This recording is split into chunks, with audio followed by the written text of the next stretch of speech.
The Renaissance. This is my paper slide video project. The Renaissance was a time period started in the 14th century where the medieval era and modern times mixed together as new thoughts, ideas, technology, and practices all came into the world. One big Renaissance movement was humanism. Humanism was a movement developed by Petrarch based on the study of humanities, including grammar, history, poetry, and philosophy. Effects on art. The Renaissance also had a great effect on art. Realism is one art movement where people sculpted and painted in a realistic manner, which surprisingly was not used too often during the time before the Renaissance. The Renaissance was a time period that birthed some of the best and most well-known artists in the world.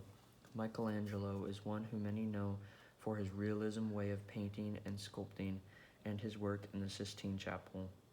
Giotto was an Italian realist artist well known for his Last Judgment painting, and maybe the most popular artist is Leonardo da Vinci, creating many art pieces but best known for his world-famous Mona Lisa painting, which introduced new art styles and techniques to the Renaissance. Protestant Reformation. Maybe the biggest part of the Renaissance was the Protestant Reformation. The Protestant Reformation was a religious movement that moved away from the Catholic Church. A start of this was the Praise of Folly by Erasmus, where he criticized and made fun of the Catholic Church. The problems people had with the Catholic Church was far from little. Just to name a few, they didn't like how the Pope was more worried about politics and worldly interests. Church officials used the church to help their careers and make money. Priests were ignorant of their spiritual duties. The church was selling indulgences, among many other things. Martin Luther may be the biggest part of developing the Protestant Reformation. He was a Catholic monk that disagreed with the Catholic Church about salvation. Luther believed that salvation was received by faith alone, and that a person could seek salvation from God without help from the church. He also translated the Bible to common languages, which reduced the power of priests.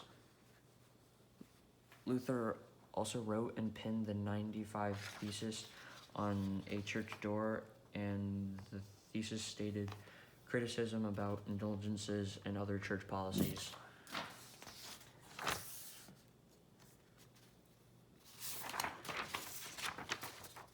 Another big part of the Renaissance was the Catholic reaction to Protestants.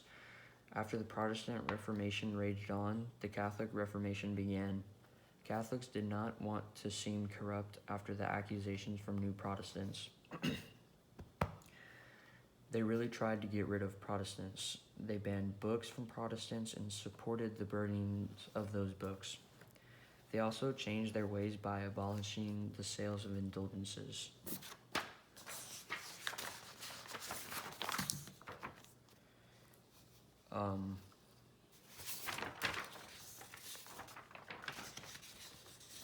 The Renaissance, however, was not a good time for medicine. They used untested and unproved medical techniques, including but not limited to bloodletting, tobacco, cupping, and alcohol. But in a way, these improper practices have helped medicine today. As it was almost a test run for different types of treatment, we now know what not to do, and so we don't have to test something that causes harm to someone or something because it has already been done. Thanks. Okay.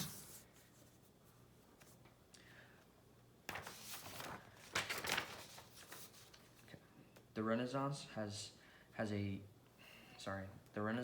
great effect on today's society. It sparked a way to protest and to request change in government, especially after the Protestant Reformation, when people realized that not everything the government or the church says and does is entirely right or true, so it calls people to think for themselves. It also has created new techniques in art as well as way of expression, and it tested medicine techniques that we know to use or not use today. It also spread the new religious movement of Protestantism, which is widely used across the world. It has done a lot for modern times and continues to do so.